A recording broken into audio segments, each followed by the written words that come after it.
Kita lebih banyak percaya sama dongeng atau sama kenyataan? Nah gitu. Makanya ceramah banyak isinya dongeng. Saya lahir, belum punya akal ceritanya. Orang baru bayi lahir. Ibu bapak saya udah langsung ngasih keyakinan. Abu, pokoknya kamu sing yakin. Yakin banget aja. Kalau kamu nanam melon, nanti keluar durian. Nanam apa, Bu? Melon, keluar apa? Saya menerima sebagai apa? Enggak dong, nggak durian atau kan belum, ceritanya belum. Sebagai keyakinan, betul nggak? Oke. Saya pegang nggak itu? Saya pegang nggak? Jadi setiap saya nanam melon, saya yakin akan timbul durian, akan berbuah durian. Tapi waktu akan menjawab keyakinan saya nggak? Kenapa, Bu? Durian nggak akan ada sampai kapan juga orang nanamnya melon. Betul? Berarti yang bermasalah kenyataannya atau keyakinannya? Jadi ibu bapak, saat hari ini penderitaan belum selesai, jangan-jangan keyakinannya belum diupdate. Saat kita mendengar dengan penilaian, melihat dengan penilaian, di situ kita sedang tidak bersaksi, gitu kira-kira. Keinginan di surat 22 ayat 52, keinginanmu adalah tempat masuknya setan. Jadi ibu bapak kalau banyak pengen, lagi banyak apa? Nah gitu, udah. Jangan lupa ibu bapak, Allah ingin mengalami pengalamannya dengan kita mengalami sesuatu yang terbalik. Contoh.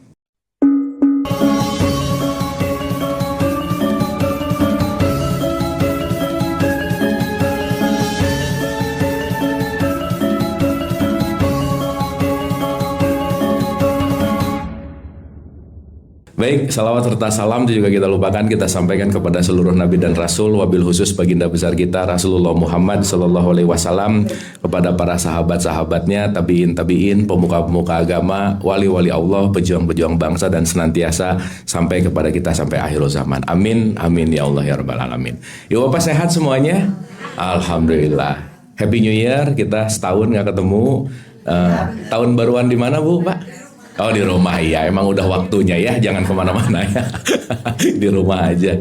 Baik, seperti biasa hari ini kita belajar bareng lagi, kita lebih tepatnya berkontemplasi sih ya, resting untuk jeda sesaat, yang mungkin kalau kita tidak mengizinkan diri kita, nggak akan ada yang ngebuat kita bisa diem, nggak akan ada yang ngebuat kita bisa kontemplasi, dan mungkin pembelajaran ini kita semua yang datang ke sini saya rasa mengizinkan dirinya untuk istirahat sih sebetulnya. Jadi ini resting area di mana kita berjeda sesaat dari sibuk, dari ingin, dari ke masa depan mungkin, dari ke masa lalu juga gitu mungkin ya, meskipun masa depan dan masa lalu nggak akan pernah bisa hilang dalam semua lintasan-lintasan detik hidup gitu, tapi at least ibu dan bapak dengan yang hadir saya rasa dengan good vibes ini membawa kita juga untuk bisa lebih meningkatkan, kalau pakai bahasa Islamnya silaturahim. Silah itu artinya jalan, rahim itu welas asih. Jadi senantiasa kajian ini juga bukan hanya menambah knowledge kita, tapi juga membuat silaturahim atau relationship kita semua jadi lebih baik gitu intinya. Oke, udah setahun nggak ketemu ibu bapak, jadi kita mau ada ide bahas apakah, atau mau dari pertanyaan kah, mau dari evaluasi yang kemarin kita bahas kah, atau apa mungkin dari yang ingin kita yang ingin ibu bapak detailkan gitu. Mangga Pak, punten. Makasih Kang Abu. Ya kita sudah beberapa tahun ini mengikuti pencerahan dari Kang Abu, dan mungkin kami ini sudah memulai ada kesadaran. Nah dalam kesadaran ini timbullah mungkin dalam perjalanan lebih kontemplasinya itu. Kemudian pernah saya pertanyakan bahwa Nabi Muhammad ini kan katanya Nabi yang terakhir dan Al-Quran itu sudah disempurnakan. Dan Kang Abu waktu itu menjawab bahwa itu kurikulum. Jadi kalau ini kurikulum pasti ada kurikulum berikutnya. Nah, apakah kurikulum itu kalau memang Nabi tidak ada, nah kemudian kelanjutannya adalah bahwa manusia itu sendirilah yang mempunyai kesadaran untuk membimbing dirinya sendiri. Jadi mungkin punya jalannya masing-masing. Misalnya kalau Kang Abu mungkin ada yang retreat gitu atau kemana. Ini saya akan cara lain misalnya ya, saya akan perjalanan saya bahwa ternyata bukan hanya di tempat sepi, tapi di keramaian pun. Sekarang kan ini udah ramai mall gitu ya. Betul. Di mall pun kalau kita mengetahui dan kita sering berlatih, bertanya, karena bertanya itu kepada yang maha energi. Dan energi semesta kan tidak terbatas. Kalau kita bertanya, artinya kan kita kosong. Kalau ada bertanya, ada hukum yang selama ini saya ketahui dan mungkin dari Kang Abu juga. Begitu kita kosong dan kita bertanya dan sudah biasa terlatih, maka akan mengalirlah hukumnya itu bahwa dari tekanan yang tinggi akan mengalir turun kepada tekanan yang rendah. Oke. Nah, bagaimana caranya? Ya memang pertama bahwa itu ada parameter-parameter yang langsung kita bisa mengkotak atau kita bertanya kepada yang maha energi itu. Metode saya adalah sebenarnya sering kita pandang, tapi kita tidak mau menyadari dan tidak mau bertanya juga. Misalnya aja begini, di dalam kita melihat, kan sering kita melihat misalnya ibu dengan anaknya, terus pada saat itu dia itu mencium. Nah kita pada saat itu kita bertanya dan kita mencoba merasakan kasih sayangnya itu. Tuh. Dan kasih sayang itu adalah kasih sayangnya dia. Tuh. Nah itu yang kalau kita dilatih terus, maka terkumpullah kasih sayang itu dalam diri kita. Dan terbiasa terus saja bertanya demikian. Demikian juga jangankan ibu, bapaknya juga kan kalau mencium kita sudah bisa merasakan. Tuh. Nah, tetapi untuk mencapai hal itu adalah bahwa diri kita sendiri ini sebenarnya harus dilatih juga bahwa kita mengosongkan juga. Karena dengan semua yang diri kita kosong, baik itu energi, bahwa itu energi adalah yang mengakibatkan kita syirik, mengakibatkan kita kedengkian, segala macam. Kalau kita sudah mulai menghilangkan, artinya kita kan kosong. Tuh. Makanya kita akan dengan mudah terisi oleh energi yang maha kuasa ini. Tuh. Nah, bagaimana kira-kira Kang Abung penjabaran bahwa selain metode-metode aja nih, jadi mungkin bisa dielaborasi atau ya penjelasan yang lebih lanjut lagi gitu. Terima kasih. Oke, atur nuhun. Makasih Pak, keren pertanyaan. Boleh kita tepuk tangan, mantap pertanyaannya ya. Tapi yang jelas kalau tadi kita melihat seorang ibu mencium anak adalah kasih, yang paling jarang bapak nyium ibunya udah jarang sih sekarang ya kayaknya ya. Udah tua ya Bu ya. Oke, saya nangkep dua esensi pertanyaan dari Bapak tentang Muhammad gitu ya. Dan yang kedua tentang bagaimana kita, saya sering sebutnya itu bahasa terhubung sih. Nanti yang menarik Pak, nggak tahu gimana ceritanya. Jawaban terakhirnya tuh sebetulnya artinya Ramadan sih sebetulnya. Jawabannya nanti ke sini. Jadi kita dari jawaban dulu baru mundur sedikit gitu ya. Oke. Ibu dan Bapak, saya ada pertanyaan kritis nih ya. Karena kita akan bahas ini dari perspektif yang agak lebih dalam gitu. Kalau kita sering mendengar, Muhammad itu nabi yang terakhir atau rasul yang terakhir? Rasul. Nabi yang terakhir. Hah? Nabi yang terakhir. Rasul. Dia menjadi rasul tapi itu nabi yang terakhir. Oke, Nabi Muhammad itu hataman nabiin atau hataman rasul? Nabi. Betul? Berarti nabinya hatam, tapi rasulnya hatam nggak? Hah? Dengerin dulu pertanyaan, dengerin dulu. Kan ada nabi, ya, ada rasul. Nah sekarang pertanyaannya, bedanya nabi sama rasul apa kan gitu ya? Oke. Gini, rasul itu artinya utusan, messenger. Oke? Nabi itu ada banyak nih. Satu, bisa merupakan berita, bisa merupakan peristiwa, atau bisa merupakan knowledge gitu misalkan. Pembawa berita gitu. Berarti kalau pembawa berita ini dia bicara dalam konteks yang namanya knowledge salah satunya. Makanya semuanya, let's say, selalu outputnya itu kitab. Oke? Nah ibu bapak kalau dengar kitab jangan langsung mikir buku, jangan Bu Pak. Dulu Nabi Muhammad nggak pernah lihat buku, belum ada, betul? Berarti kitab di sini artinya adalah knowledge. Pertanyaannya, dari tahun 1400 sampai 1400 itu tuh, sampai 2025 sekarang nih, kira-kira perkembangannya tetap ada nggak? Kan masa mandek di situ? Betul? Makanya kenapa yang disebut hataman nabi bukan hataman rasul gitu. Jadi nabi ini, kalau tadi saya bilang kurikulumnya, Muhammad itu adalah ending dari kurikulum dalam tanda petik. Nanti kita akan paham. Itu satu. Nah, sebelum masuk ke sini, kan nanti kita akan belajar juga nih bagaimana kita teralirkan, bagaimana kita kenapa nanti kita tahu bahwa Islam itu ada sholat, ada puasa, ada haji. Itu kan sebetulnya output intinya adalah untuk kita kembali kepada sejati gitu intinya. Makanya perspektif utamanya innalillahi wa inna ilaihi rajiun. Oke sampai sini Ibu Bapak? Oke sampai sini? Oke, saya kasih contoh. Kita mulai dari satu rukun Islam nomor 1 yang disebut bersaksi. Berapa? Ibu Bapak waktu bersyahadat itu lagi meyakini atau lagi menyaksikan? Hah? Lagi syahadat. Aku meyakini atau aku bersaksi? Kalau bersaksi dari dalam perut. Gimana Bu? Enggak. Gini. Mangga Ibu, sini kosong, ini kosong. Tapi kalau di depan banyak ditanya Bu.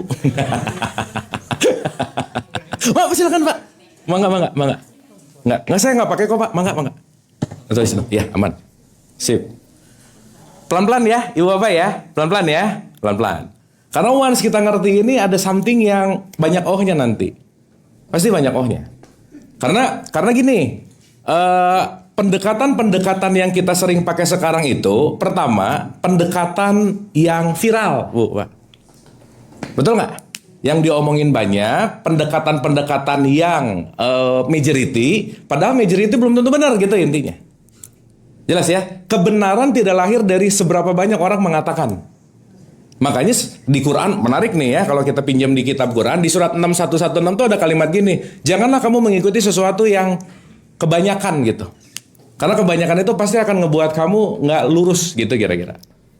Makanya saya selalu ulang-ulang Ibu dan Bapak, nanti kita akan menyadari bahwa persaksian itu udah bukan pokoknya, udah bukan katanya, udah bukan dengar-dengar, tapi mengalami langsung. Sampai sini oke? Oke? Aduh diam-diam gini Ibu Bapak, oke ini? Pelan-pelan ya, pelan-pelan. Oke. Sekarang to be simple aja. Kita dalam konteks logik yang paling sederhana. Saat Ibu dan Bapak berani mengatakan bersaksi, berarti harus menyaksikan nggak? Iya dong. Betul? Ibu Bapak boleh bersaksi pernah datang ke rumahnya Ibu Naning karena pernah ada di sini. Betul? Pulang baru ngomong, aku bersaksi, rumahnya keren banget, rumahnya enak banget. Kenapa? Udah mengalami. Jadi yang boleh ngomong enak, oke, itu kira-kira yang sudah mengalami atau yang belum mengalami? Pertanyaan saya, ngalamin belum tapi ngomong enak, aneh nggak? Itu namanya mabuk. Halusinasi. Contoh, kita dengar sesuatu A, B, C. Oke, yang didengar kebenaran bukan? Hah? Yang didengar kebenaran bukan? Bu, berarti setiap yang kita dengar, setiap yang kita lihat, setiap yang kita tahu, setiap apapun konteksnya, kita sadari dulu bahwa semua itu bentuknya informasi. Iya kan? Saat kita melihat juga tergantung jaraknya 1 kilo, 100 meter, 1 meter, beda-beda nggak kelihatannya? Beda-beda. Betul? Oke. Berarti saya mau gampangin dulu, sesuatu yang belum dialami langsung, kalau saya pinjam dalam tradisi Sunda, Bu, Sunda leluhur-leluhur Sunda selalu bilang, kalau kamu belum ngalamin langsung, itu namanya dangiang. Dangiang itu sering kita dengar namanya dongeng. Apa Bu? Dongeng. Berarti kalau sekarang ibu dengar makanan ini enak, ini enak, ini enak, ibu bapak belum nyobain semuanya, ini udah kebenaran atau dongeng? Nah, udah gitu dulu. Sip. Pertanyaan saya, kita lebih banyak percaya sama dongeng atau sama kenyataan? Nah, gitu. Makanya ceramah banyak isinya dongeng. Bener nggak? Mangga. Ibu mangga, ini kosong. Nah, ini saya simpen dulu di sini deh. Udah nggak kepake. Sampai sini oke dulu. Sampai sini oke dulu. Oke. Bu, maaf ya. Ibu bapak dengar saya ngomong, saya lagi ngomong kebenaran bukan? Dongeng. Jadi ibu bapak lagi dengar apa? Makanya jangan percaya-percaya amat. Benar. Tapi setiap dongeng yang nyampe ke kita, simpanlah di ruangan skeptis kita. Suatu saat dongeng ini bisa kepake untuk pembelajaran gitu kira-kira. Guru saya pernah ngomong gini. Abu, keren banget statementnya. Almarhum gitu, ngomong gini. Belajarlah untuk mendengarkan siapapun yang kamu gak suka. Karena saat kamu mulai mendengarkan siapapun yang kamu gak suka, kamu lagi merendahkan diri dan boleh jadi semesta memberikan sinyal melalui yang kamu gak suka dan suatu saat nanti itu akan menjadi kunci pengetahuanmu gitu. Jadi guru saya tuh ngomong gini, semua yang kamu dengar, semua yang kamu lihat, semua keilmuan itu adalah kunci. Guru saya ngomong gini, jadilah pengkoleksi kunci karena suatu saat nanti kamu akan nemuin lubang kuncinya.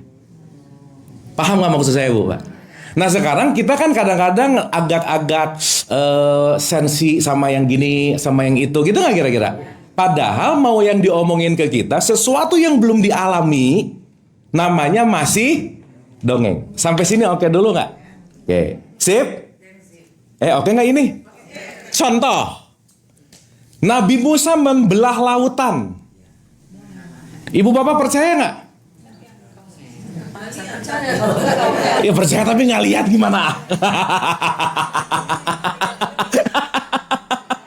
Ayo, betul nggak? Isra Mi'rajnya Nabi Muhammad, ada yang ngelihat nggak? Nggak ada yang buktiin loh. Sorry, tidak ada yang melihat langsung gitu. Betul nggak? Dari zaman semua sampai detik ini kita nyampe, bentuknya hanyalah informasi. Aduh, repot ya Bu ya. Betul nggak? Oke dulu sampai sini. Dah. Informasi yang kita yakini berubah menjadi keyakinan. Betul? Pertanyaan. Keyakinan itu pasti kebenaran bukan? Keyakinan itu pasti kenyataan nggak? Ada orang duduknya beda jauh, ngelihat satu warna, yang satu mungkin agak lihat cahayanya lebih terang, yang satu mungkin lebih gelap. Yang satu bisa ngelihat hitam, yang satu bisa ngelihat abu-abu. Betul? Begitu ngelihat hitam, yakin hitam. Kenapa segini? Yang satu enggak abu-abu, bisa berantem nggak? Begitu dua-duanya ke situ, ternyata warnanya putih gitu misalnya. Memungkinkan nggak begitu? Sekarang saya tanya, berarti keyakinan kita sama dengan kenyataan nggak? Enggak. Jadi keyakinan tidak sama dengan realitas. Sampai sini oke? Bagaimana kalau misalnya memang itu sudah tersurat di dalam Al-Quran? Lah, kan Quran juga kitab informasi. Betul, berarti Bu, maaf ya, 6.236 ayat Al-Quran itu kitab kebenaran atau kitab informasi? Mau tahu itu benar atau enggak gimana ceritanya? Dialami. Contoh nih. Ini rata-rata orang yang menurut riset saya nih ya, saya meriset ini udah lama nih. Masyarakat kita kalau baca Quran, ngerti isinya enggak, tahu isinya enggak paham. Pokoknya enggak tahu aja, pokoknya bunyi aja. Betul enggak? Begitu baca alif lam mim zalika kita shadaqallahul azim, gitu nggak? Shadaqallahul azim itu artinya maha benar Allah atas segala Sekarang saya tanya, mau tahu benar atau enggak, dianya harus ngalamin nggak? Sekarang isinya nggak tahu, isinya nggak ngerti, terus tiba-tiba Shadaqallahul azim, benar banget. Terus ditanya, apa yang benar? Wallahu alam bishawab. Gitu, nggak tahu isinya apa. Benar nggak ini? Sip. Berarti Quran itu akan menjadi benar setelah kita apa? Mengalami. Berarti Quran didesain untuk dibaca atau dialami? Didesain untuk dibaca atau dipelajari? Dibaca atau dipahami? Jadi keseluruhan, gak bisa hanya dibaca. Kalau gak dipelajari, pahami, amalkan, mengalami, baru aku yakin ini kebenaran. Kenapa? Aku sendiri yang sudah mengalami. Betul, Bu? Cuman rata-rata yang ngalaminnya orang lain, terus dia jadi figur otoritas. Kita percaya sama dia. Betul nggak? Menurut Quran gini. Isi ayat yang nggak tahu yang mana. Udah benar, pokoknya kenapa? Karena yang ngomongnya figur otoritas. Pokoknya yakin aja. Benar nggak ini? Berarti sesuatu yang paling benar-benar kita yakini dalam tanda petik. Ibu bapak saya panjang di sini nggak apa-apa ya? Karena kalau once kita mulai bisa melihat ini sebagaimana keyakinan, mana kenyataan, segala bentuk ke depan kehidupan kita akan sangat mudah dalam tanda petik untuk kita menjadikan bahan pelajaran gitu. Karena ibu bapak maaf ya, banyak orang hari ini menderita karena keyakinannya gitu. Keyakinan tuh bisa jadi suffering loh. Aku tuh pokoknya yakin ya penyakit ini tuh kiriman gitu misalnya. Itu jadi ngelihat orang jadi buruk sangka, ngelihat apa jadi apa. Oh, karena apa? Karena ada yang namanya keyakinan. Dan keyakinan yang nggak pernah diupdate, dia nggak akan pernah bisa menerima kenyataan. Dia akan memenangkan keyakinan. Contoh, saya kasih contoh. Contoh nih ya, contoh nih. Saya lahir belum punya akal ceritanya, orang baru bayi lahir. Ibu bapak saya udah langsung ngasih keyakinan, Abu, pokoknya kamu sing yakin banget aja. Kalau kamu nanam melon, nanti keluar durian. Nanam apa, Bu? Melon, keluar apa? Saya menerima sebagai apa? Oh, enggak dong, enggak durian atau Bu. Kan belum, ceritanya belum. Sebagai keyakinan, betul nggak? Oke. Saya pegang nggak itu? Saya pegang nggak? Jadi setiap saya nanam melon, saya yakin akan timbul durian, akan berbuah durian. Tapi waktu akan menjawab keyakinan saya nggak? Kenapa, Bu? Durian nggak akan ada sampai kapan juga orang nanamnya melon. Betul? Berarti yang bermasalah kenyataannya atau keyakinannya? Jadi ibu bapak, saat hari ini penderitaan belum selesai, jangan-jangan keyakinannya belum diupdate. Dan hal yang paling susah dalam hidup, merubah keyakinan. Dan keyakinan subjektif nggak? So ibu bapak lihat di sosial media ada kalimat, menurut keyakinan saya. Ya kamu aja yang yakinkan, saya boleh nggak yakin dong. Bener nggak ini? Iya, makanya keyakinan itu bukan kebenaran. Oke, ini sampai sini. Sip. Ibu bapak keyakinan udah mulai goyah belum nih sekarang nih?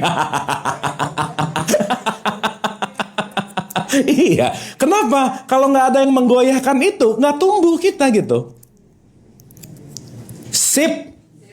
Oke? Oke ini? Sip, dah. Di save ya ibu bapak ya. Ingat ya. Keyakinan bukan berarti kenyataan. Dan apa yang menjadi informasi bukan juga kebenaran. Tapi ibu bapak, milikilah ruangan skeptis dalam hidup ini, dalam diri kita, supaya semua informasi simpan dulu di luar. Jangan dimasukin ke hati gitu. Jadi ibu bapak mau dengar orang sengaco apapun, dengerin aja dulu. Nah, urusan benar atau salah mau gimana, nanti pelan-pelan akan terfilter gitu kira-kira. Sip ya. Dan saat kita belajar untuk mendengarkan tadi, salah satu kita bisa terhubung adalah mendengarkan tanpa menilai. Itu poinnya, Bu. Karena yang sulit membuat kita terhubung adalah kita tidak mendengarkan 100%, kita tidak melihat 100%. Karena apa? Kita melihat menggunakan keyakinan lama kita. Jadilah persepsi. Nah, contoh-contoh. Ulang. Aku bersaksi Si. Saya tanya, kalau bersaksi menilai nggak?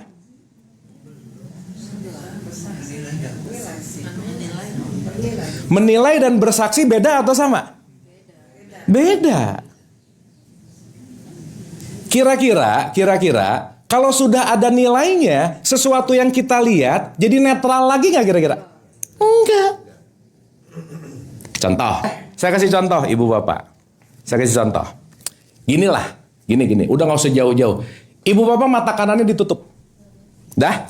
Mata kanannya ditutup, udah? Lihat sini spidol. Mata kanan ditutup, lihat spidol, udah?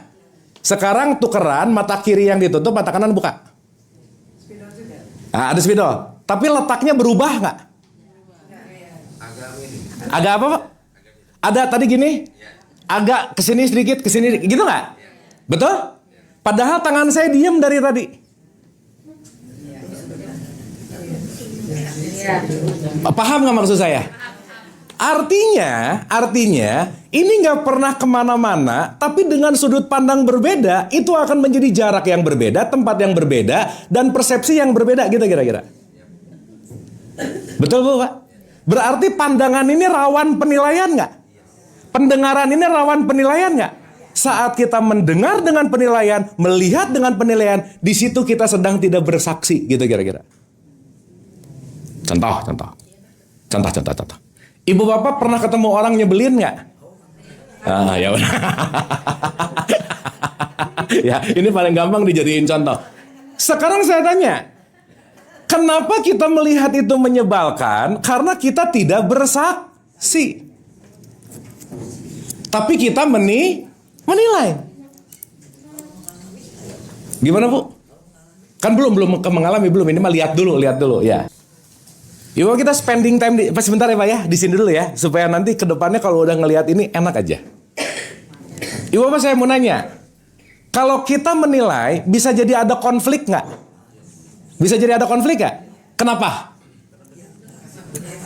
Karena penilaian saya, penilaian ibu-ibu, penilaian bapak-bapak bisa beda, betul nggak?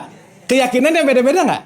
Tapi kalau kita melepaskan menilai dan kita mulai bersaksi, kita berantem nggak? Kalau kita nggak menilai, kita semua jadi sama nggak kira-kira? Sama. Kenapa? Kita tidak mengaktifkan penilaian. Contoh, ibu bapak maaf nih, mangga. Ih ramai hari ini, seru. Kita latihan bukber ya ibu bapak ya hari ini ya. Contoh. Maaf nih. Ibu bapak pernah dengar nggak ada orang bisa berantem gara-gara atahiyatnya yang satu gini, yang satu gini. Betul? Kenapa bisa berantem? Padahal mau yang gini dan gini nggak pernah ngelihat langsung Nabi Muhammad benernya yang mana. Betul nggak? Berarti ranah konflik, ranah pertengkaran itu terjadi saat ada sudut pandang yang tidak membuat apa yang kita lihat netral. Padahal kalau dalam ilmu yang lebih dalam, mau gini kek, itu namanya sesuatu syariat aja, bukan hakikat gitu kira-kira. Jelas sampai sini? Maka ibu bapak maaf ya, kalau kita di dalam wilayah syariat, tidak naik ke wilayah thariqah, tidak naik ke wilayah hakikat, kita akan selalu sibuk dengan keyakinan dan apa yang kita lihat. Contoh.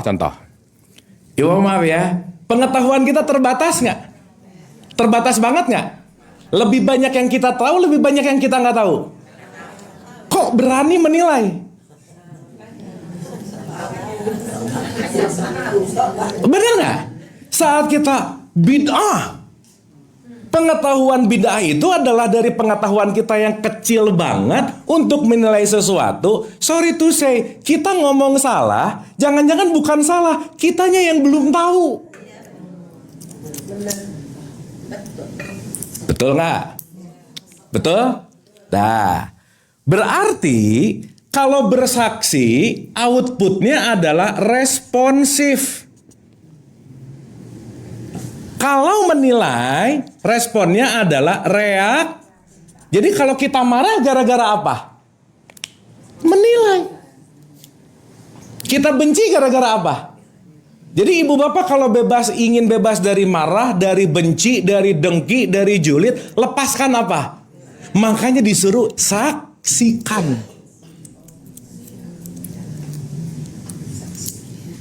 Oke nggak ini? Oke ya? Aduh Bu, susah ngejelasin ini Bu, tapi oke ya? Oke sih, pelan-pelan ya, pelan-pelan. Ulang. Nah, sekarang saya tanya, contoh ya. Segala sesuatu yang di luar diri kita sebut sebagai sesuatu yang netral. Bebas nilai. Oke? Ibu bapak ngelihat lukisan ini bagus atau nggak bagus? Bagus nggak bagusnya dari lukisannya atau ibu bapak yang menilai? Berarti lukisan ini netral nggak? Nah gitu. Oke? Sekarang saya tanya, satu orang mungkin senang, satu orang mungkin nggak senang dengan lukisan yang sama, betul nggak? Berarti saat kita menilai sesuatu yang sama bisa menjadi multi tafsir nggak? Yes, karena apa? Menilai. Ih, orang ini tuh ya. Kemarin di Melbourne saya dapat satu quote bagus banget. Tato bukan simbol dari kejahatan dan jubah bukan simbol dari keimanan, gitu Bu. Tapi kalau udah jadi stigma ngelihat orang bertato jadi takutnya kira-kira. Karena apa? Menilai. Padahal orang yang bertato bisa lebih baik daripada yang tidak bertato nggak? Sip, itu maksud saya. Oke sampai sini? Jadi ibu bapak, saat kita ingin dialirkan petunjuk dari Sang Maha Energi, nomor 1, belajar sesaat untuk melepaskan nilai. Itu nomor 1 Bu. Saat kita nggak bisa melepaskan nilai, kita nggak akan bisa terhubung langsung. Dan, ini bahasa gampangnya aja. Membakar semua nilai yang kita tahu selama ini, dalam bahasa Arab disebut Ramadan. Maka Ramadan itu membakar segala sesuatu yang tidak netral, yang bukan fitrah, supaya kamu kembali ke fitrah. Ibu bapak ngomong-ngomong Ramadan menuju fitrah, kembali ke fitrah.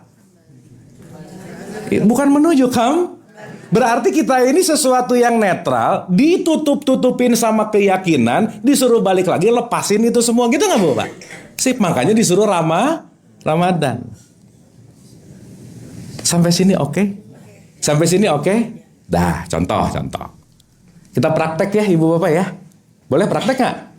Supaya gitu. Contoh. Sebelum praktek, kita masuk dulu. Jadi segala sesuatu yang ada di luar kita namanya netral. Oke? Ngomong-ngomong ibu bapak, kita sadar nggak yang kita lihat semua adalah pantulan cahaya? Ini kalau nggak ada cahaya, kita nggak bisa lihat, betul nggak?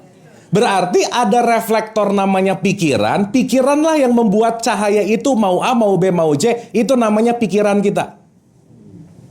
Dalam bahasa Arab mungkin secara komprehensif itu disebut nafs.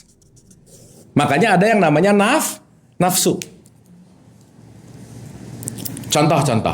Ibu bapak, ada dua orang. Yang satu ibu bapak bisa senang sama orang ini, yang satu bisa sebel sama orang ini. Bisa begitu nggak? Padahal dua-duanya kulit yang pakai kulit, punya mata, punya hidung, punya rambut. Dua-duanya manusia nggak? Tapi kenapa ibu bapak senang sama yang ini dan nggak senang sama yang ini? Kenapa? Karena adanya penilaian. Jelas sampai sini? Oke sampai sini? Dah. Berarti segala sesuatu yang ada di luar kita itu akan terhalangi sama sebuah program yang namanya nafs. Inilah, saya sederhanakan aja lah, inilah yang disebut dengan yang namanya program atau penilaian. Berarti ibu bapak kalau melihat sesuatu dengan penilaianku, fair nggak kira-kira? Jujur nggak? Kenapa? Karena aku melihat dan menilai dengan limitasiku. Beda sama orang Sekarang saya tanya, orang lain yakin ini, saya yakin ini, dia yakin ini, semua ya beda. Semuanya beda-beda nggak kira-kira? Contoh-contoh, ibu bapak, yang paling benar itu rambut yang ikal atau rambut yang lurus, yang mana? Yang paling terbaik itu hidung yang mancung atau yang pesek, yang mana?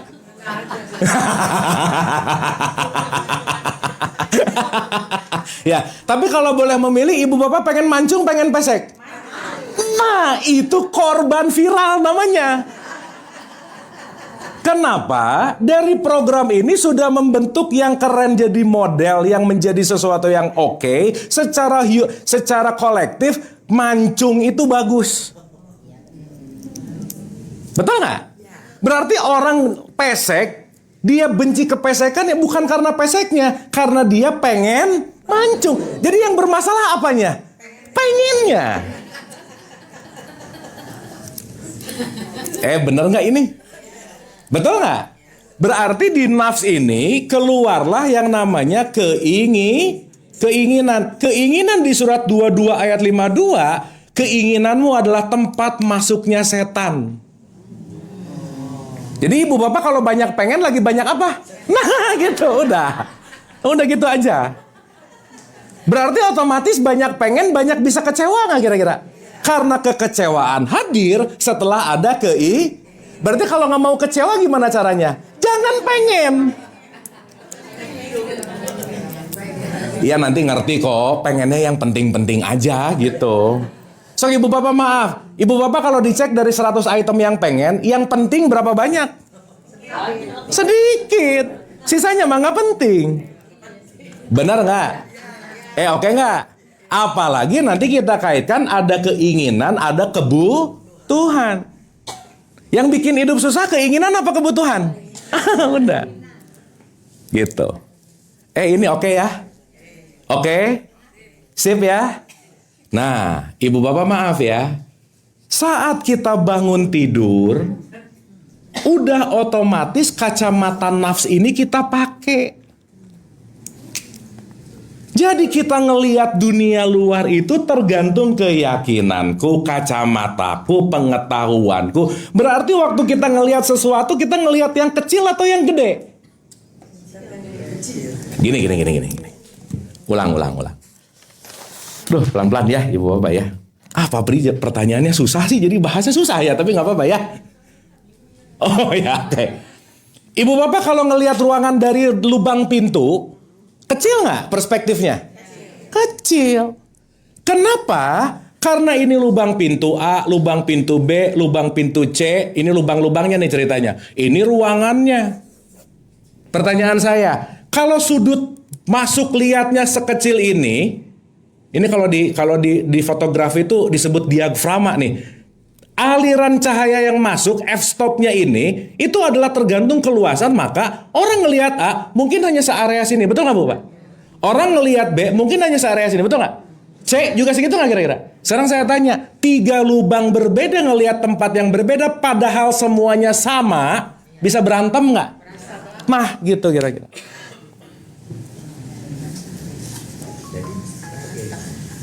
Paham Ibu Bapak? Berarti sekarang saya tanya, semua ini hanya melihat objek yang netral sama, hanya dibedakan oleh sudut pandangnya masing.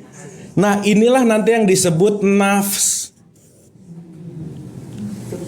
Sudut pandang. Makanya Ramadan itu membakar hawa nafsu. Oke, sampai sini, mangga Ibu. Tar, Ibu Bapak, sampai sini ada yang bingung-bingung dulu nggak? Aman ya? Aman ya? Oke. Jadi nomor satu, PR besar kita untuk mau terhubung, kurangi judgement atau penilaian, less judge. Maaf ya. Ini khususnya ibu-ibu sih, misal. Begitu ada temennya yang pakai bajunya rada nggak matching, begitu langsung nggak matching banget sih. Bisa begitu nggak Bu?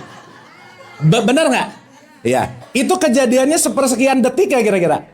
Berarti waktu ibu bapak ngomong, nggak matching banget. Ibu bapak lagi ngelihat pakai lubang kunci, pakai perspektif yang kecil. Betul? Padahal ibu bapak maaf ya, ini mau matching kek, mau enggak kek, suka-suka dia nomor satu. Yang kedua, nggak ada urusan juga sama kita. Gara-gara suka jahil ya. Tapi bukan suka sih, sering bu ya.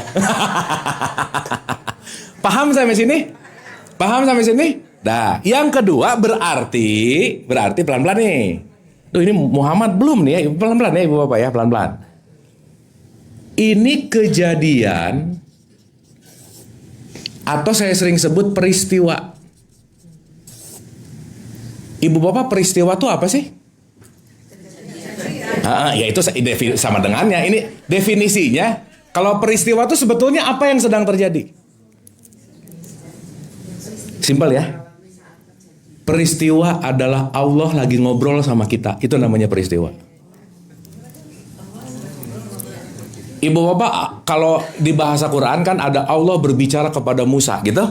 Terus dari kecil, dari TK diiming-imingi dengan kata-kata, Musa masuk gua, ada suara Musa, kan nggak gitu atuh bu, Pak. Bener nggak? Iya, masa gitu. Wah, Musa mendengarkan suara, kan nggak gitu.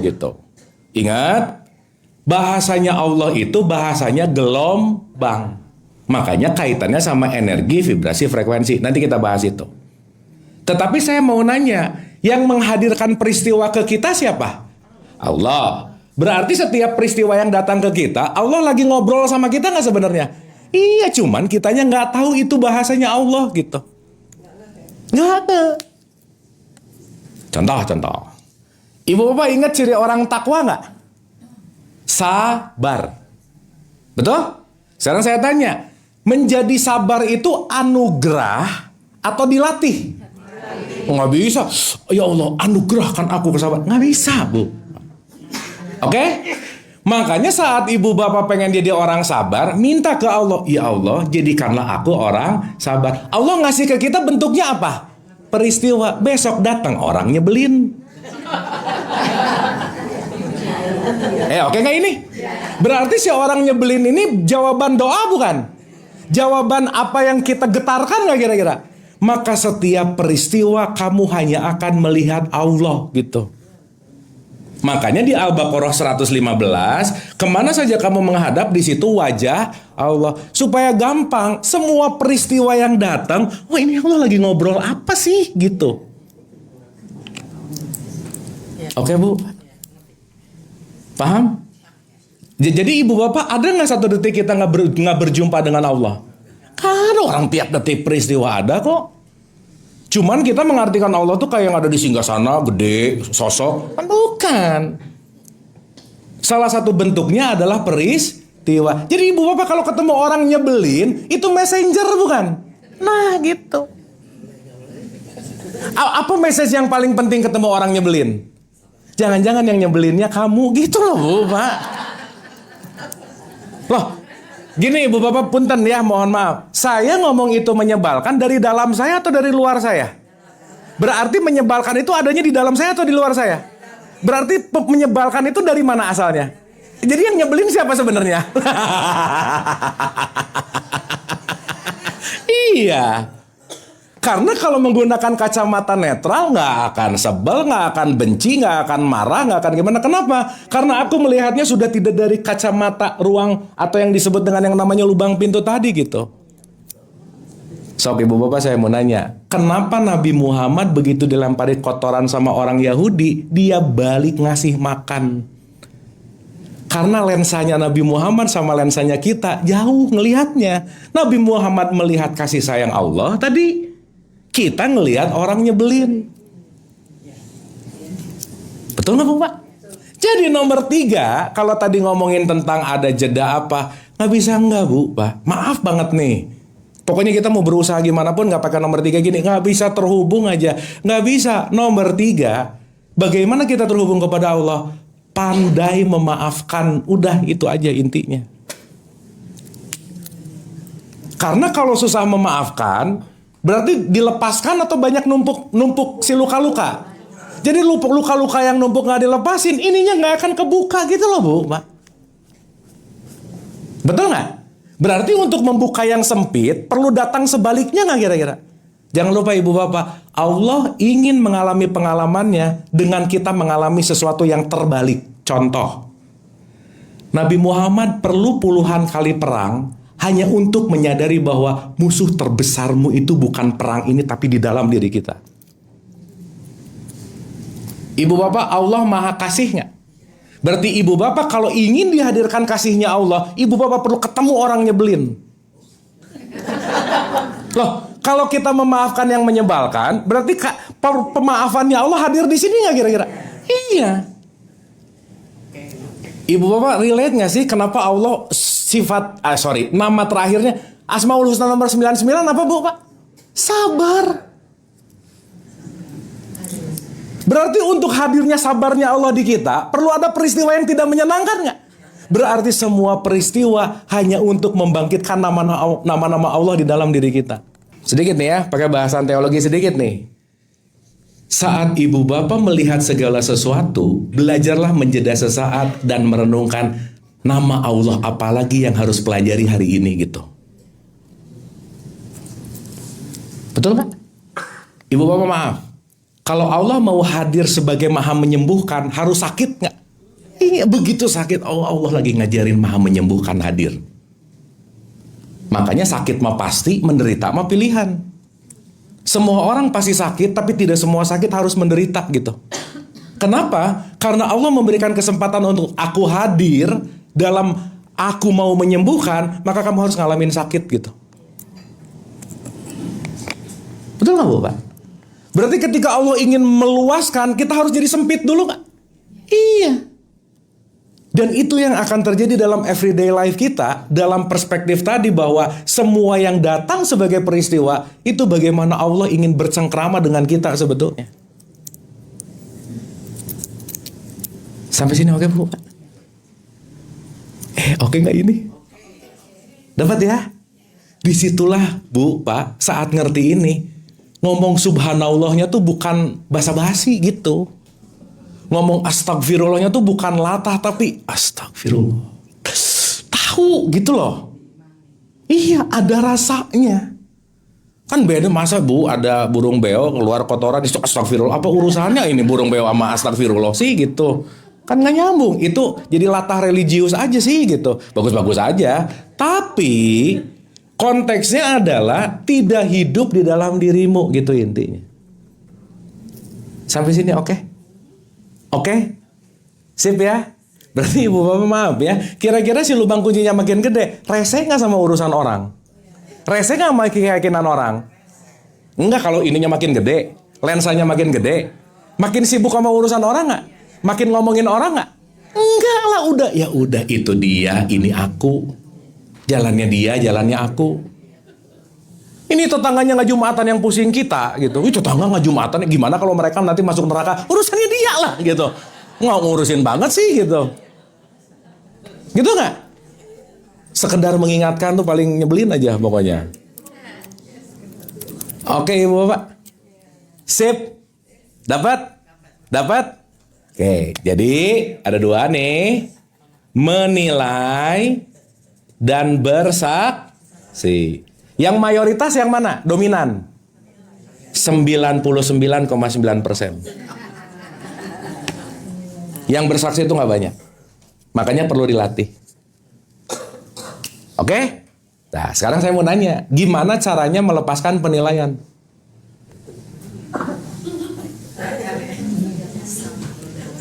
Yang sementara kita ini 99% divirusi oleh sejumlah penilaian. Meskipun ibu bapak ini nanti kita akan ngerti ini akan bergradasi gitu ya. Satu ibu bapak, hening. Hening. Saat ibu bapak hening, dan hening itu nggak ada urusannya sama tempatnya di mana, nggak ada bu bapak.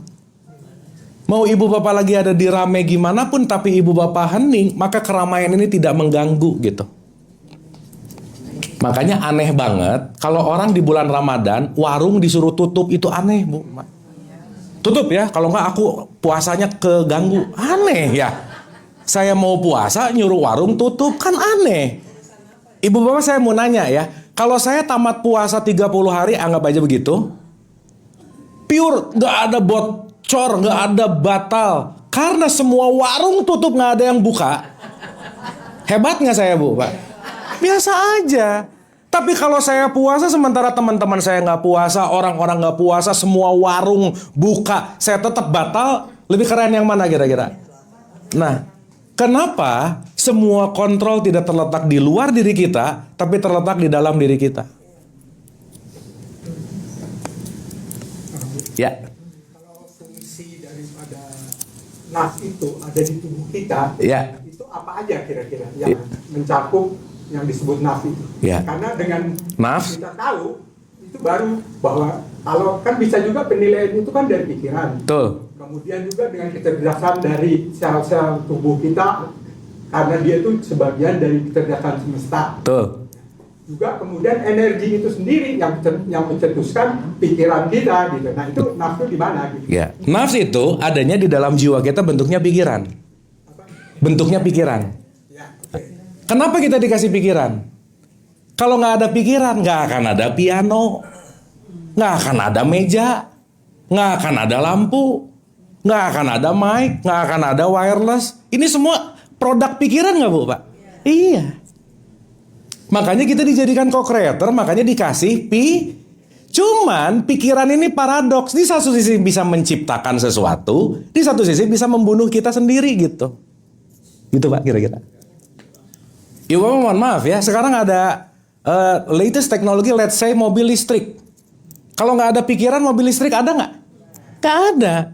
Cuman mungkin yang menciptakan mobil listrik, pikirannya dipakai meriset untuk menciptakan sesuatu. Nah ini pikirannya dipakai mikirin sholatnya orang mulu gitu. Beda kan ceritanya, Bu, Pak? Aduh, dia gimana? Itu gimana? Itu gimana? Itu nggak kira-kira? Berarti tergantung bagaimana kita mengarahkan energi dan atensi kepada arah mana, itu yang akan menjadi kualitas kita gitu intinya. Ibu bapak maaf ya, ini bukan berarti kalau gitu kita harus melepaskan pikiran. Jangan, Bu, Pak. Jangan. Kenapa? Karena nafs itu nanti bentuknya namanya rasio. Kesadaran itu bentuknya rasa. Maka rasa dan rasio nanti selaras gitu. Ibu bapak kalau kita cuma punya kesadaran, nggak bisa ngukur dari Pondok Indah ke Kemang berapa ini, pakai apa, nggak tahu karena semuanya cuma power gitu. Berarti pikiran perlu nggak? Perlu nggak? Yang bahaya itu pikiran, thinking atau overthinking, mana yang bahaya? Nah gitu. Ibu bapak maaf ya, stres perlu nggak? Perlu. Yang jangan over stress. Yang nggak boleh tuh disordernya. Narsis perlu nggak, Bu, Pak? Perlu. Yang jangan narsis personal disorder. Ibu bapak kalau nggak ada narsis yang nggak akan dandan datang ke sini pakai daster. Bener nggak? Ibu bapak ada willingness datang ke sini pengen kelihatan rapi, pengen kelihatan, ada nggak? Berarti narsisnya ada nggak? Cuman kadarnya masih bagus gitu aja. Belum over gitu. Yang bahaya kadar melampaui gitu kira-kira. Oke. Oke nggak ini? Nah, paham ya Ibu Bapak ya? Nah, ini kita belum masuk Ramadan nih, Bu, Pak. Pelan-pelan ya, nggak apa-apa ya.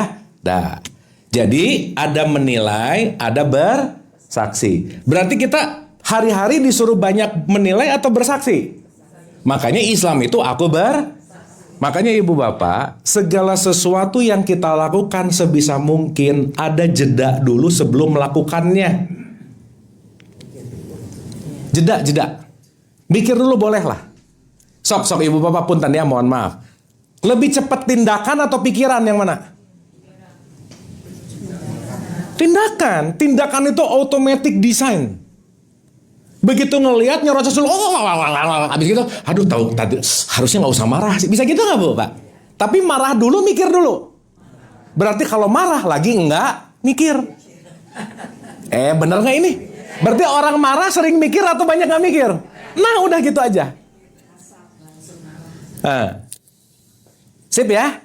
Nah, artinya saat kita punya jeda antara apa yang biasa kita nilai untuk bersaksi terlebih dahulu, setidaknya akan muncul opsi yang akan kita pilih. Karena Ibu Bapak, kalau pakai bahasa maha energi akan hanya hadir saat kita menjeda. Contoh. Ibu bapak, orang pemarah itu anugerah bukan? Awas ngomong anugerah, aku tuh kan keturunan pemarah. Bukan, enggak. Ntar ngomong aku tuh emang keturunan pelit sih. Enggak, pelit mah dilatih. Betul ya? Berarti ibu bapak jadi pemarah, jadi tukang ngedumel, jadi tukang menilai, itu adalah dasar dari sesuatu yang diulang-ulang. Betul? Yang diulang-ulang jadi program nggak? Maka kalau programnya udah jadi, program yang akan menghandle hidup kita. Ibu bapak maaf ya, kalau ada orang ngelihat sesuatu masalah harus marah dulu, dia pasti marah dulu. Berarti waktu dia ngelihat masalah marah, otomatis nggak? Otomatis nggak? Berarti tidak memberikan sinyal si Sang Maha Energi untuk memberikan kebijaksanaan. Sampai sini oke? Nah, ceritanya udah belajar gini-gini nih. Sifatnya pemarah nih. Oh, ngerti sekarang. Ternyata saya tiap hari dikontrol oleh sistem marahku. Besok aku mau mengurangi sistem marahnya. Dah, pulang pengajian. Ingat ya ibu bapak, pengajian tidak membuat kita sabar. Enggak. Pengetahuan sabarnya iya. Jadi abis ngaji, sabar. Aku sabar. Belum. Baru tahu tentang sabar. Ya. Nah, pulang nih.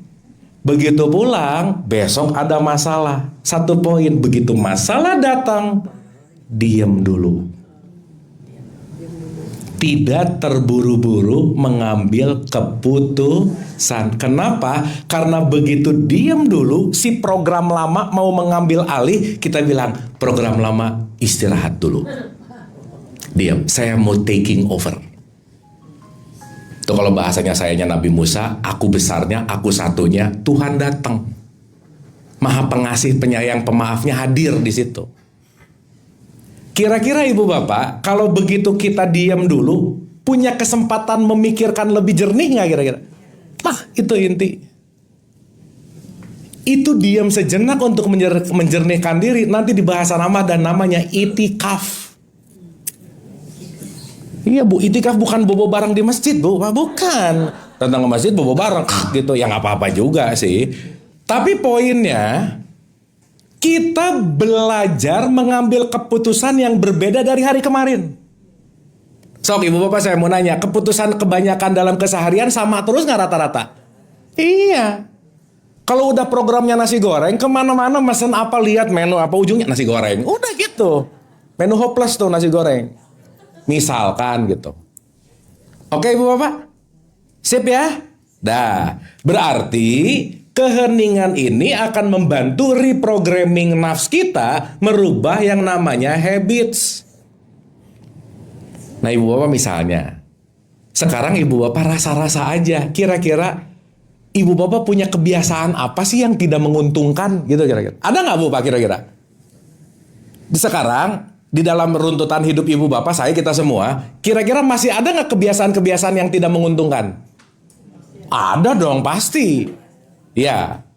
Sekarang ibu bapak cari yang paling nggak menguntungkan, yang paling merugikan, diturunin volumenya. Karena saat kita menurunkan volume habits, kita akan meninggikan volume sadar. Ngerjainnya bukan karena kebiasaan, tapi keputusan sadar. Ibu bapak maaf ya, sholat jadi habits nggak? Habits. Makanya sholatnya nggak ngerti isinya. Karena apa? Habits. Ibu bapak sholat merasa butuh atau merasa harus? Iya udah jelas habits banget dong kalau harus. Benar nggak? Berarti kalau harus ditekan oleh apapun keyakinan, aku harus. Betul nggak bu pak? Iya. Makanya di bulan Ramadan semua orang Islam harus sholat. Harus sholat, harus puasa nggak? Enggak, hanya orang yang beriman. Ya bapak, kalau saya boleh belok sedikit nih ya, kita pakai bahasa yang lebih mudah untuk mengartikan ya ayyuhalladzina amanu kutiba alaikumusiyam. Makna esensialnya kalau boleh diterjemahkan dalam bahasa Indonesia kira-kira gini. Wahai orang-orang yang sudah memiliki kesadaran, sudah saatnya kamu melakukan puasa. It's your call. Berarti puasa itu keharusan atau panggilan? Kalau ibu bapak sudah terpanggil, ngerjainnya pasti effortless. Nggak berasa. Cuman rata-rata orang terpanggil kejeduk dulu, jatuh dulu, menderita dulu, betul nggak? Maka semua kesulitan hidup itu panggilan bel pulang sebenarnya. Kalau udah belajar besok-besok tahu di sini ada obstacle, hati-hati, kejeduknya sekali, jangan diulang-ulang gitu kira-kira. Oke ibu bapak, ini bentar lagi Ramadan, ibu bapak udah ada rasa-rasa terpanggil belum kira-kira? Oh yang bener ah.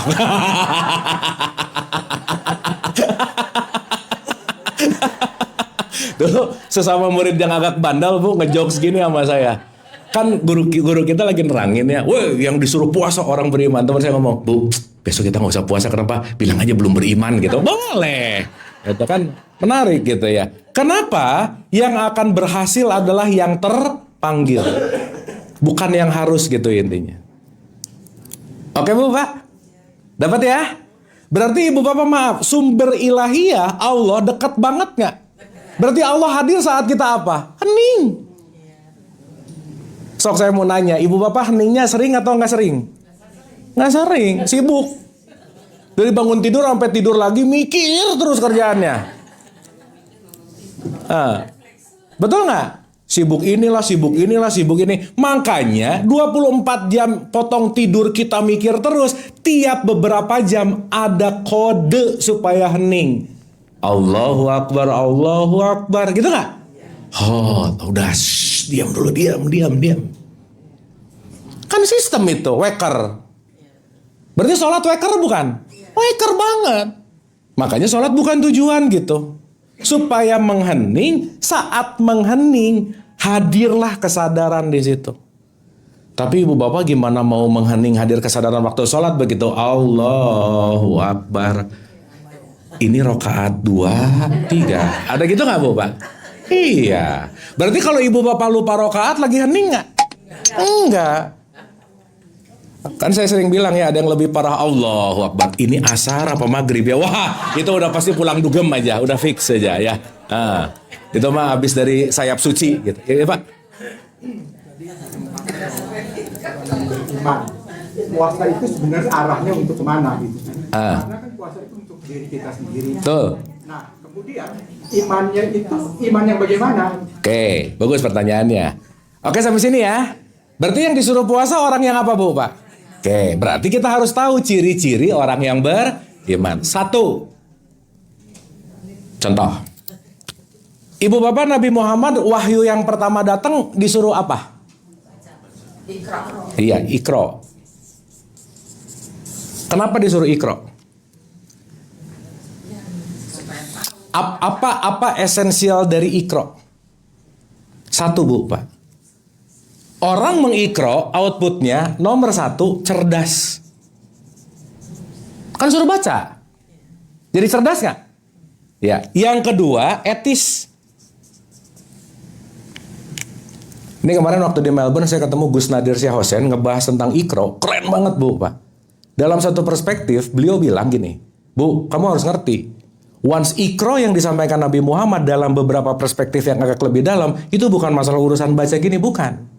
Kamu punya yang namanya consciousness, knowledge, dan etik. Contoh nih Ibu Bapak. Ibu Bapak maaf ya. Kalau kita kira-kira nggak kok cerdas, nggak etik, ini gampang banget nggak diiming-imingi sesuatu. Nah, iming-imingnya namanya pahala. Jadi Ibu Bapak kalau ngerjain sesuatu gara-gara pahala, berarti ngerjainnya pakai kecerdasan nggak kira-kira? Ya udah gitu intinya. Contoh Bu, Pak. Contoh. Keren banget nih contohnya. Ibu Bapak pernah dengar nggak? Barang siapa yang meminggirkan beling, paku di jalan karena tahu itu akan membahayakan, maka dapat pahala sekian. Pernah dengar gitu? Orang pengen mengenyampingkan itu semua karena pengen pahala nggak? Berarti tiap hari nyari mana beling, mana ini, mana beling, mana ini. Gitu kira-kira? Itu di masyarakat yang religius Islam. Tapi Gus Nazir ngomong gini, di Australia bro, kata dia, mereka bukan nyari belingnya. Gimana caranya beling nggak ada? Bukan ngurusin pahalanya. Berarti bikin subsistem nggak kira-kira? Yes. Oke sampai sini? Berarti pertanyaan besarnya, hai orang-orang yang beriman, hai orang-orang yang cerdas, etis, dan pasti di dalamnya ada pengetahuan. Makanya disuruh Puasa. Berarti ibu bapak mau ngerjain puasa, tahu dulu nggak ini arahnya mau kemana? Iya dong. Lah kan ibu bapak maaf ya, kita mah dalam pendidikan kita mau ngerti mau nggak pokoknya puasa aja. Apa itu puasa? Pokoknya makan pas sahur, nanti buka lagi pas buka puasa, udah itu puasa. Gak apa-apa juga, tetapi lubangnya kecil di sini gitu. Sampai sini oke? Nah, koma nih, koma. Ibu bapak tahu ya, puasa itu dari bahasa Sanskrit, dari kata upavasa. Puasa itu bukan bahasa Arab, bahasa Arabnya siam atau saum. Makanya cerita puasa di Quran yang sangat monumental itu ceritanya Maryam. Yang nanti Maryam kelak akan melahirkan Isa. Makanya Idul Fitri, hari raya, itu ceritanya Isa sebenarnya. Ketika Maryam melahirkan Isa. Nanti kita bahas, udah kejauhan. Mundur dulu ke sini, mundur dulu. Sekarang saya mau nanya. Upavasa itu artinya apa sih? Upavasa, puasa tuh secara etimologi aja, secara bahasa, secara definisi apa sih? Satu ibu bapak, stay with God. Itu artinya upavasa. Berdiam untuk mendekat.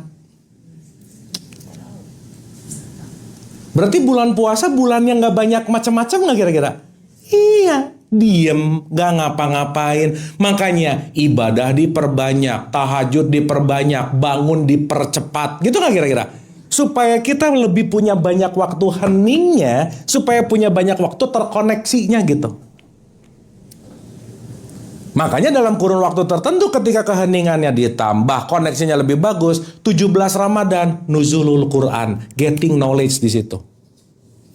Hari ke-21, New Enlightenment coming, Lailatul Qadar.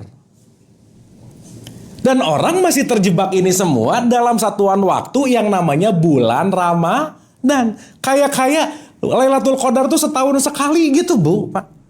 Udah gitu cuma terjadi di tanggal 21, 23, 25, 27. Yang lain gak ada lagi Lailatul Qadar. Masa, Bu, Pak, di hari-hari lain Jibril nganggur? Bener gak, Bu, Pak? Ibu Bapak Jibril hari ini kerja gak? Kerja, masa nganggur? Oke nggak nih? Oke sampai sini? Nah, di kelas kita ini sekarang kita lagi belajar iman nggak sebenarnya? Knowledge-nya ada, etisnya ada, kita bicara tentang consciousness-nya ada. Sehingga kenapa hai orang beriman puasa? Supaya jadi orang apa? Takwa. Apa sih artinya takwa, Bu, Pak? Udah simpannya gini aja, ngerjain. Ibu maaf ya, orang ahli teori apa ya? Orang ahli teori kebijaksanaan, hidupnya pasti bijaksana nggak? Belum tentu. Gitu. Makanya, kenapa semuanya dalam wilayah satu kesatuan yang nggak bisa terpisah gitu intinya. Oke, Bu, Pak. Kira-kira Ibu Bapak besok mau Ramadan tahu kan hai orang-orang beriman kan ada puasa itu ada tanda bintang, syarat dan ketentuan berlaku, betul? Hanya untuk orang yang apa? Ibu Bapak udah beriman belum? Ya kok insya Allah sih? Kok nggak pede gini? Lah, kan tahu ya. Meskipun keimanan nggak bisa dinilai, nggak bisa. Tapi I know, it's my calling. Ibu maaf ya. Sholat banyak callingnya atau banyak harusnya? Harus. Berarti yang terpanggil melakukannya, justru yang akan pure, akan terhubung, it's my calling. Makanya datang dari kesadaran.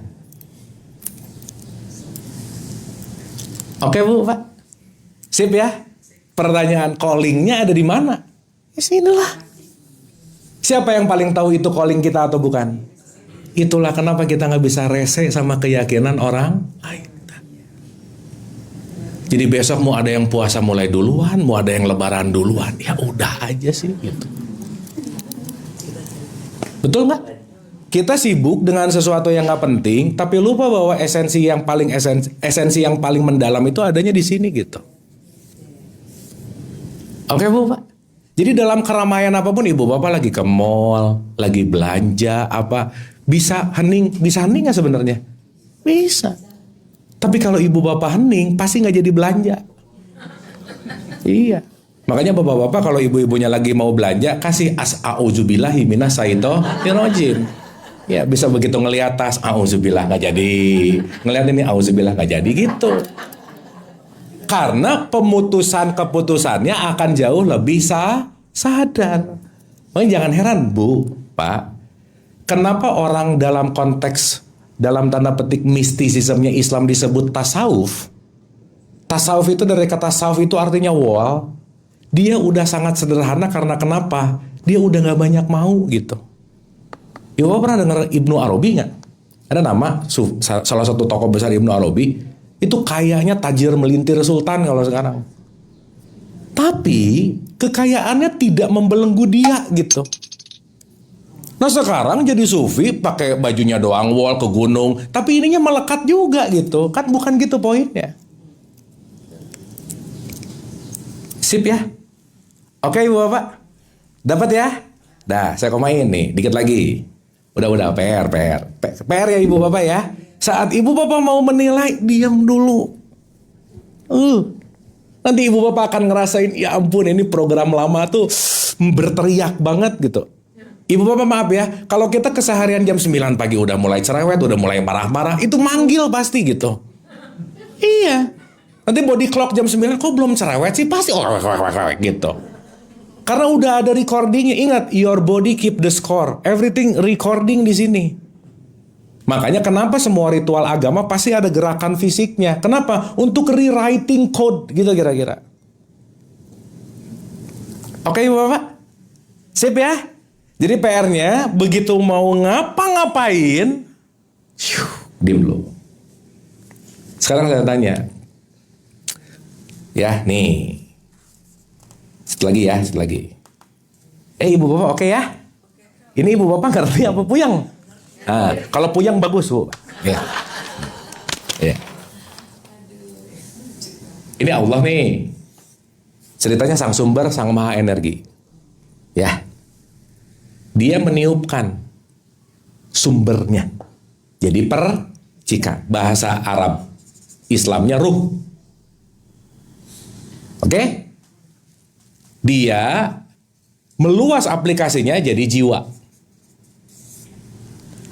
Dikemaslah dalam konteks yang namanya tubuh fisik.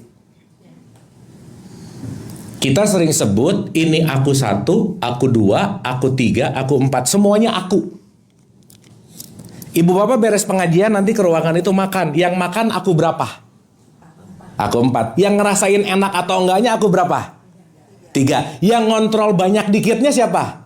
2. Makanya ibu bapak kalau ke undangan nyari makanan enak atau sehat yang mana? Mau sehat enggak? Belakangan. Benar nggak bapak? Berarti kalau nyari yang enak, aku 3 yang berkuasa. Nah, kontrolnya ada di sini nanti, kesadarannya ada di sini. Pertanyaan. Setiap aku 4 dilahirkan nggak? Dia harus ketemu ovum, sperma untuk lahir nggak?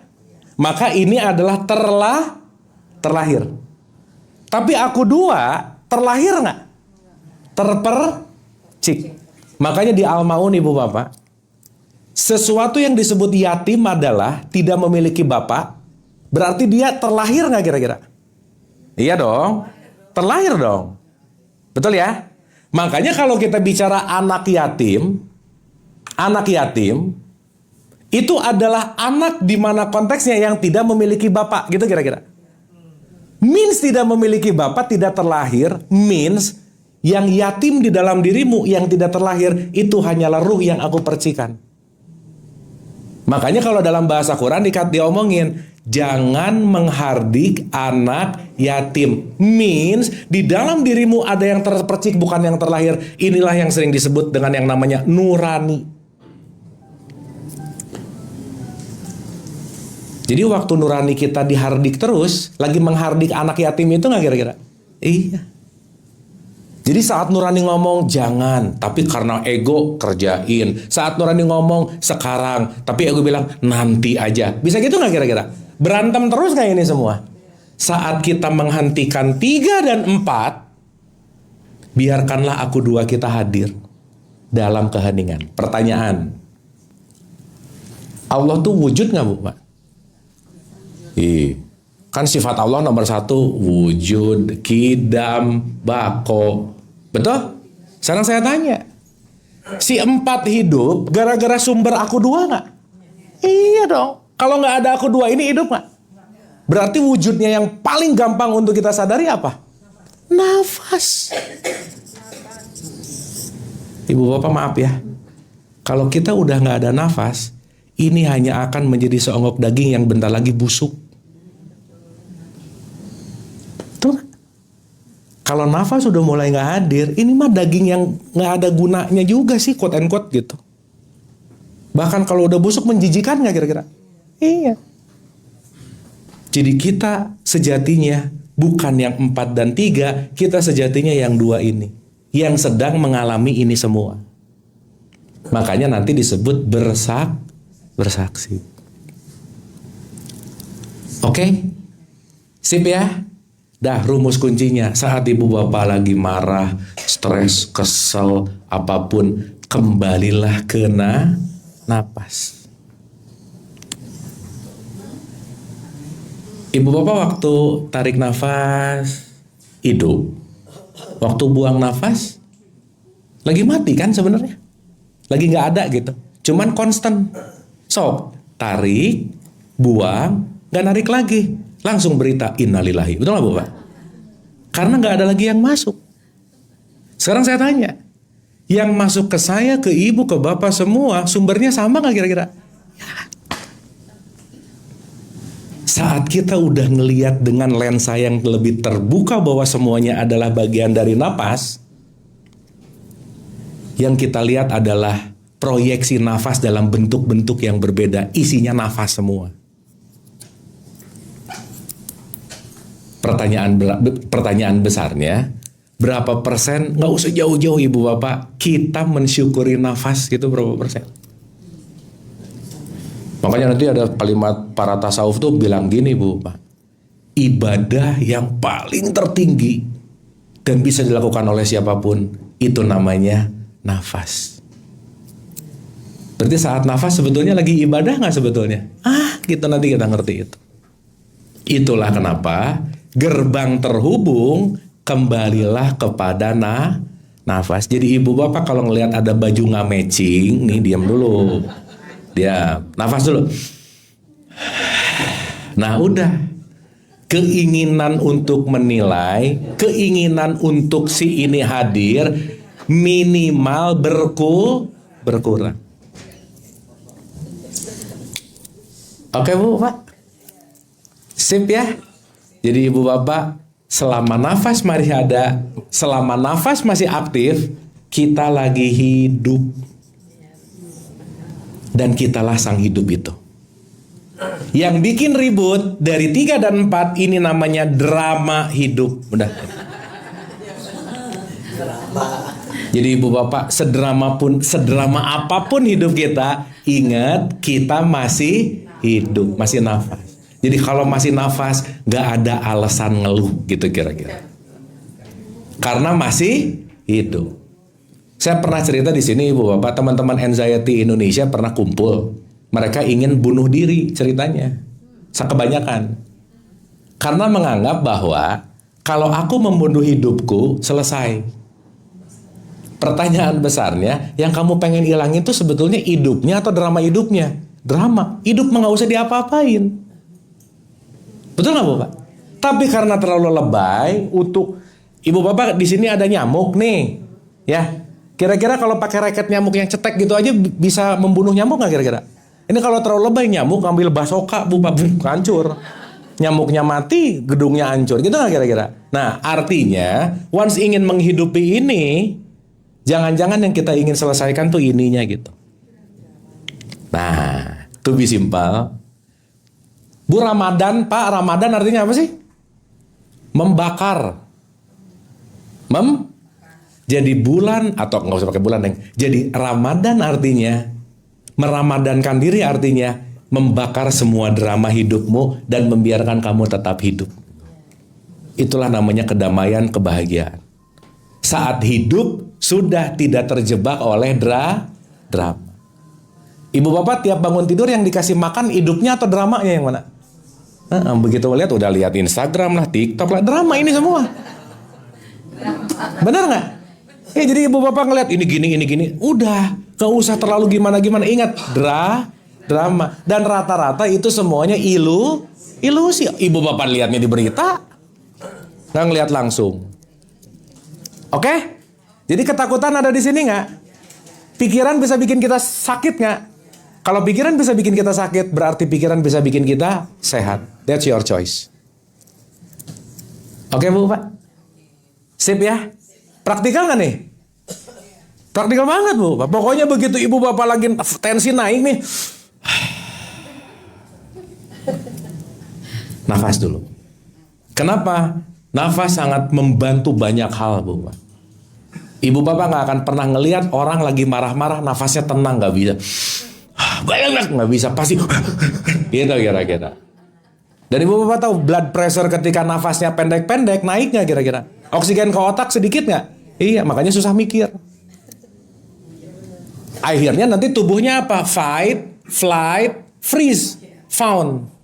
Dah. Dan di tahapan itu pasti nggak selaras gitu ini. Makanya nanti mengendap menjadi penyakit fisik. Oke, kesimpulan. Ini kita belum bahas, nggak apa-apa ya ibu bapak ya. Tapi get something dari sini. Dapat ya? Dah, satu. Muhammad belum diberesin dari tadi. Kita ulang. Dikit lagi aja.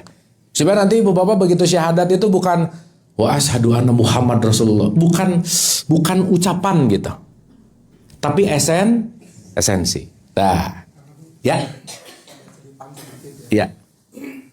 Itu Nabi kan tidak dipilih oleh Yang Maha Kuasa.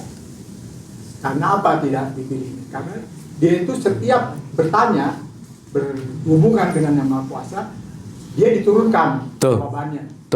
Artinya bahwa energinya dia adalah energi yang memang sudah teralirkan. Sudah terasah. Mungkin nggak bahwa sebenarnya energi dia itu asalnya adalah dari nabi-nabi yang sebelumnya. Karena dia sudah bisa berkontemplasi dan sudah bisa langsung berhubungan dengan Yang Maha Kuasa. Sehingga pertanyaan-pertanyaan itu selalu disambut atau diberikan jawabannya gitu. Seperti sekarang Kang Abu juga lah, masih muda, sedangkan kita ini ya kan pemahamannya kan udah lebih di atas kita gitu kan. Pasti dulunya pun soulnya atau ruhnya atau energinya itu udah tinggi gitu. Jadi ada suatu tingkatan yang sudah diistimewakan atau memang udah perjalanan itu gimana tuh? Oke, nanti saya jawab kalau saya udah jadi nabi Pak ya. Gini. Ya enggak lah bercanda. Gini. Kita lepasin dulu dengan dua perspektif besar Ibu Bapak. Ya. Supaya kita nggak terlalu itu very good question, tetapi saya rasa ini akan menjembatani keseluruhannya. Nih. Satu. Ada person, ada quality. Ada sosok, ada kualitas. Oke? Ibu Bapak saya mau nanya, Abu Jahal ngomong bahasa Arab nggak? Nabi kan kalau kontranya kan musuhnya Nabi Muhammad tuh Abu Jahal. Ya, ngomong bahasa Arab nggak? Iya, pakai gamis juga nggak? Jadi kalau ada ngomongan bahwa bahasa Arab adalah bahasanya Allah, Abu Jahal juga pakai bahasa Arab. Paham nggak maksud saya? Berarti konteksnya tidak terletak pada sosoknya. Paham? Nah, Quran di 12 ayat 111 ada bilang, Quran ini bukan cerita yang dibuat-buat. This is not just story gitu. Ibu bapak maaf ya, Ibrahim, Musa, emang beneran ada? Gak tahu. Di satu sumber disebut ahistoris, nggak ada buktinya juga. Misalkan, betul nggak? Berarti mau ada A, ada B, udahlah. Itu adalah sesuatu yang diceritakan, kita bisa mengimani, that's okay. Tetapi, bahasa esensinya Quran nggak hanya mau ngedongengin cerita. Paham sampai sini? Oke sampai sini? Dah, ngomongin lagi Ramadan nih. Ya Bapak, saya ulang-ulang ini nggak apa-apa ya? Nggak apa-apa ya, karena pengulangan itu bikin nancep. Dan saya rada yakin sih ibu bapak juga lupa lagi bahasan ini gitu, tapi nggak apa-apa ya. Contoh. Nabi Muhammad begitu brojol lahir langsung jadi nabi nggak? Ah, sip, mantap. Berarti nabi itu progres nggak? Iya dong. Maka Nabi Muhammad lahirnya kapan?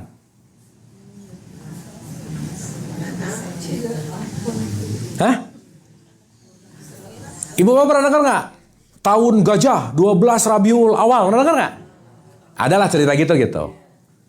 Yang lahir di 12 Rabiul Awal tahun gajah itu Nabi Muhammad bukan? Bukan. Seorang person yang namanya Ahmad. Seorang person yang namanya siapa? Udah Muhammad belum? Oh, berarti Muhammad itu bukan nama. Contoh. Saya Bu, insya Allah 2-3 tahun lagi di depan nambah gelar DR misalnya. Disertasi beres, sidang, langsung Abu Marlo depannya ada DR. Setahun 2 tahun lagi nih. Jangan profesor kejauhan Bu. Doktor. Sekarang saya tanya, doktor itu nama saya bukan? Tapi apa? Sekarang udah boleh nggak disebut doktor? Mantap.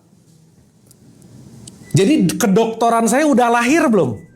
Makanya ibu bapak kalau dengar kata lahir, please at least ada 3. As a biological birth, psychological birth, spiritual. Gini, ada kelahiran fisik, ada kelahiran sesuatu yang membaru dalam bentuk psikologis. Contoh, jam 2 tadi, pengetahuan ini sudah disadari belum Bu Pak? Belum. Berarti nanti jam 4 ibu bapak nambah sesuatu kesadaran nggak? Berarti ibu bapak yang jam 2 dan yang nanti jam 4.00 beda nggak kira-kira? Karena ibu bapak terlahir baru. You just born. Oke? Berarti setiap saat membaru nggak? Berarti kelahiran berulang-ulang nggak? Nah, itu nanti kita paham itu. Oke ya? Nah, di level 12 Rabiul Awal Ahmad bin Abdullah lahir, dia perlu masuk masa disertasinya 40 tahun. Barulah keluar Iqra di 17 Ramadan. 40 tahun. Berarti di sini muncullah yang namanya Muhammad. Sekarang saya tanya, Muhammad ini personnya Ahmad nggak? Tetapi Ahmad yang jadi Muhammad, Ahmad yang memiliki quality Muhammad. Means Muhammad itu artinya terpuji. Sekarang saya tanya, maaf nih. Saat ibu dan bapak bersyahadat, esensi ini ya. Lagi ngomongin Ahmadnya, lagi ngomongin Muhammadnya. Berarti secara esensi, waktu kita syahadat, supaya menjaga kita tetap terpuji nggak kira-kira? Nah, gitu. Berarti puncak dari semua knowledge kurikulum nih, kalau tadi mau ngomong, berhenti untuk menjadi orang yang terpuji. Titik, ibu bapak. Udah, terserah caranya gimana. Makanya disebut hataman nabiyin. Goals endingnya, mau kamu bikin mobil listrik, mau kamu bikin teknologi 5G, 6G, mau kamu bikin ini apa dan lain-lain. Tapi kualitas tertingginya menjadi hamba yang terpuji. That's it. Maaf ya. Berarti sekarang personnya bisa siapa aja nggak? Mantap. Karena yang dicari itu adalah kualitasnya. Makanya nanti kapan-kapan kita bahas, ibu bapak, nama-nama nabi dan rasul itu bukan hanya as a person, tapi juga ngomongin tentang kualitas. Isa itu sumber kasih. Ibrahim itu logik. Musa itu pikiran yang mendalam. Nuh itu penderitaan yang mendalam. Idris itu belajar. Hud itu petunjuk. Ismail itu mau dengar. Ishak itu mau mengayak dengan filter pikirannya. Dan itu semua, nanti kita kapan-kapan bahas satu-satu ya. Itu semua terjadi di diri kita saat ini nggak kira-kira?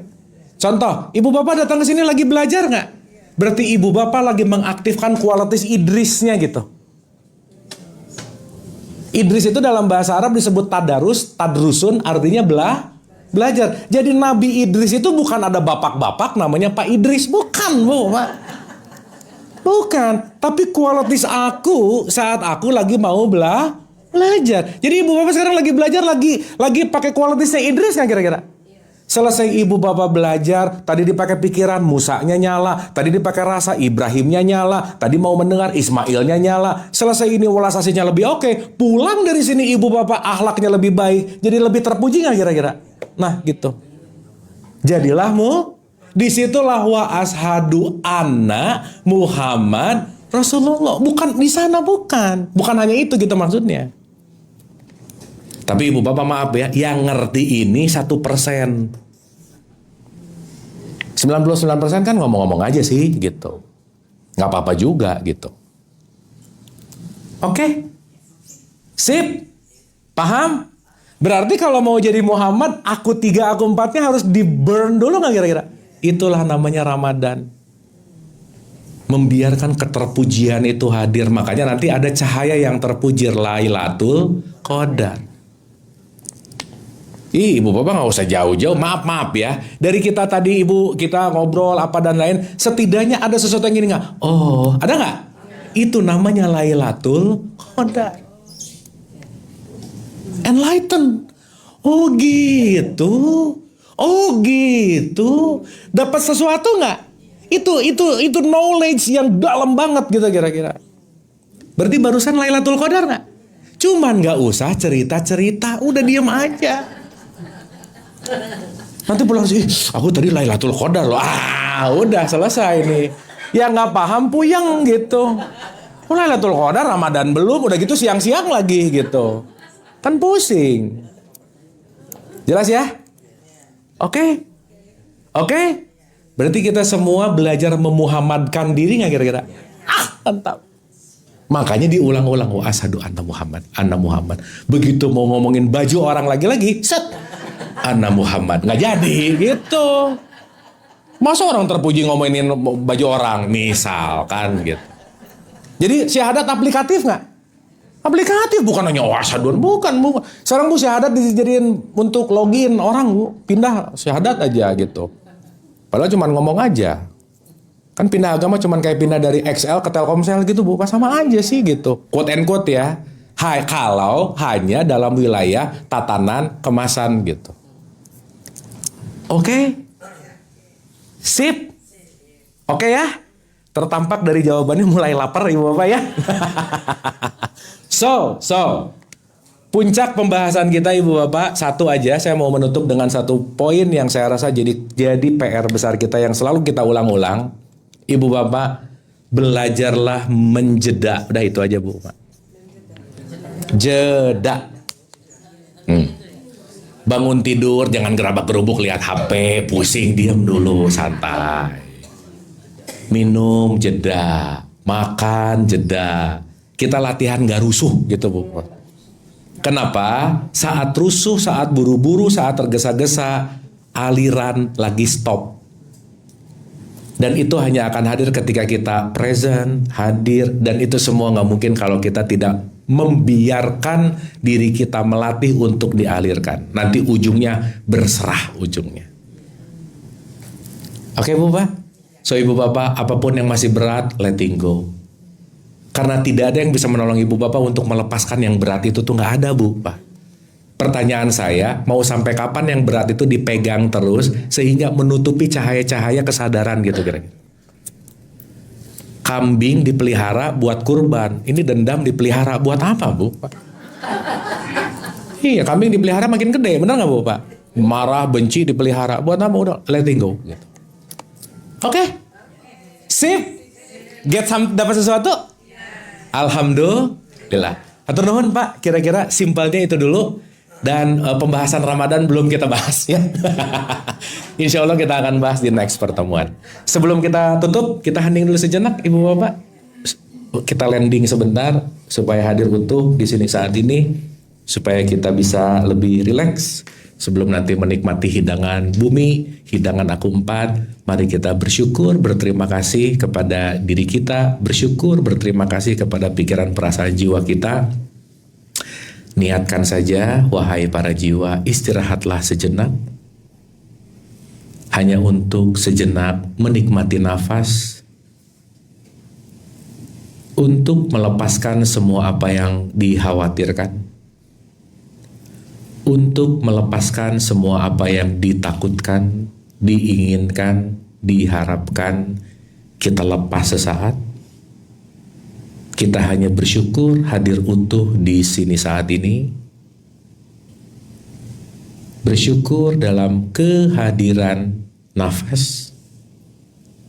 Dan nafas adalah bentuk kasih sayang Allah yang selalu meliputi, tidak tertutupi apapun, tidak terbatas oleh apapun, dan membiarkan kita kembali kepada kasih sayang Allah, lautan welas asih yang tanpa batas, untuk berterima kasih, bersyukur, dan menerima.